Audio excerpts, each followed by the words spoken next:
Hey guys, and welcome to the Working Money channel. So it looks like Bitcoin's on another bull run. Look at that. So yesterday when we were talking, Bitcoin was hovering around this mark here. Okay, just hugging the, just shy of 10,000, we'll call it. 9,900 approximately. And then yesterday we just saw huge movements upward with a little bit of a correction here and then another one here happening. But we're seeing on this hour here, guys, this is Bitcoin on the hourly, by the way. We're seeing more movement upward. And so when we look at the chart here and we are looking at this level of resistance, we've got to make it up to this zone here, and hopefully we will pierce this zone, so going over and above the $11,100 mark. Okay, and Bitcoin is the heart of the market. It is doing really well. It is bringing altcoins up with it slightly, but Bitcoin is obviously one of the best performers at this moment in time. The BTC dominance is at 65.9%, meaning that there is some movement for altcoins as well, just not as much. We tend to see the altcoins really move when Bitcoin just goes parabolic, when everything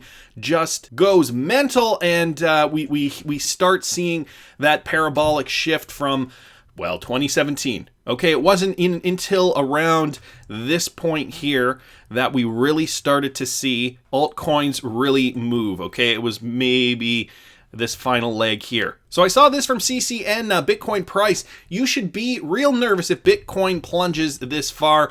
And this is from Mike Novogratz. So Mike Novogratz maintains that even ordinary investors should invest 2 to 3% of their portfolios into cryptocurrencies. However, he warns that they should get real nervous if they see the Bitcoin price slide below a key level. And his key level is approximately 8,500. So again, guys, we go back to this chart and we look at this, and that $8,500 mark is approximately here. So this level here of resistance, okay, this is roughly 8,500, and so we were hovering between 80.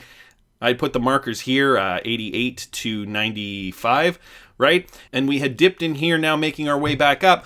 But he says below 8,500, get real nervous. If it goes below 6,000, really nervous. Well, we don't have to worry about that right now, even despite the fact that, Donald Trump was tweeting about Bitcoin, negative tweets about Bitcoin on July 11th. And then we got Treasury Secretary Steven Mnuchin with his speech here on July 15th. It really didn't affect the price of Bitcoin. And I'm going to go here on the 4 hour just to kind of give you guys an idea of what had happened with the price movement in conjunction with those incidences. So we have the president on July 11th. Okay, so that would have been around this time here. Okay, July 11th is roughly in there. We saw a bit of a dip down here. Okay, and then July 15th with Mnuchin, that would have been this period here. Okay, so bit up and then down. So not too much in the way of influence, but of course Bitcoin is a worldwide thing, and it's so the United States can't influence this alone. That is good news, because if these kinds of public statements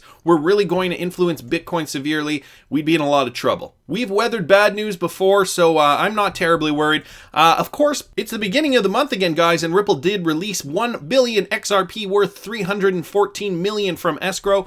So this article just pertaining to that, guys. I link all the articles in the description, so if you want to read about it further, you can. Don't want to dwell on this too much. And this from Wagner, aka Wagdog, at buy and sell on Twitter. That's buy, the letter N, and then sell, SLL. Mike Novogratz said this morning on CNBC that Bakkt will finally go live in 6 weeks. So we had the news that Bakkt was testing, and now Mike Novogratz at least confirms that Bakkt will go live in 6 weeks. So that would make it roughly the second week in September, right before fall. So that would be a prime crypto time. Going into the winter, we know bull runs tend to occur during the winter months, or at least the last quarter of every year. We have seen it time and time again in 2013, in 2017, maybe 2019. I think we will still continue to see a bull run through 2019, and then 2020 will be a bull year for crypto. I have a good feeling about that.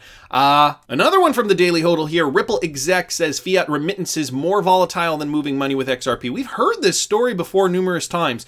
Eric Van Miltenberg talks about Ripple's use of XRP. So he describes the methodology behind XRapid. Okay, designed to convert fiat money into XRP, move the digital assets overseas and convert it back into fiat in a matter of seconds. And he talks about it with relation to the Philippines and how that remittance market would really benefit from Ripple's technology. We know they're already already over there, but he talks about the cost and the friction and how it would be a lot more affordable to be doing this through Ripple technology throughout the entire country. So right now, the Ripple VP says remittance costs in the Philippines are about 7% or $14 for every $200 sent. Could you imagine if they cut those costs down so much that people from the Philippines could work abroad sending money back and not being dinged so much in transfer fees and service fees, and that they could move money back and forth quickly, seamlessly, essentially in the blink of an eye? 3 seconds? All right, a little longer than a blink of the eye, but nevertheless still pretty quickly. Miltenberg says down here, the pace of growth in the Philippines will continue.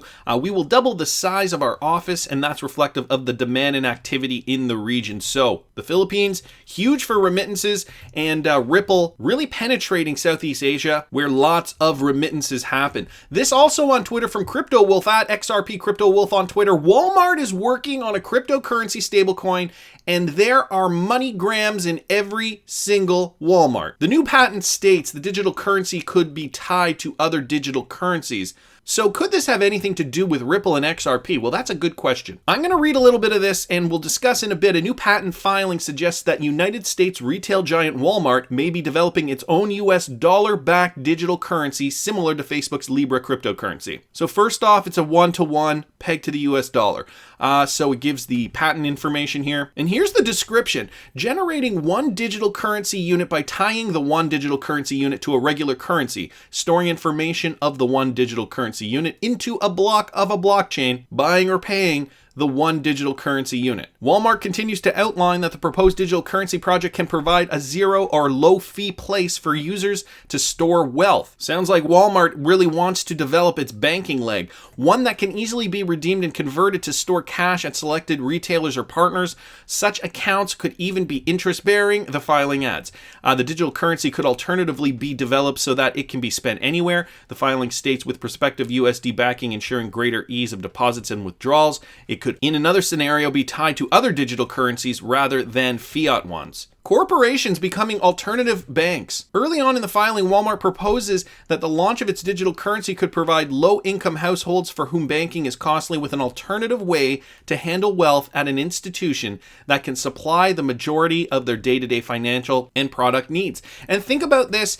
Think of how many Americans go to Walmart to shop for everything, because Walmart has essentially everything you need on a day-to-day basis. If you could store your money there as well, I'm sure Walmart would be happy to help you out with that. They want to keep your money as close to them as possible. So they want to make this as seamless as possible. The other thing I was thinking about when I was reading this article here was about the fact that, companies are kind of changing the way they do their point system. And I think that this shift, we're going to see this more and more with companies using these kinds of cryptocurrencies, especially these big companies that have the resources to create their own cryptocurrency. Instead of points programs, we're going to see cryptocurrencies being used, bought and sold, pegged to the dollar one-to-one. We're going to see it in the form of in-store banks.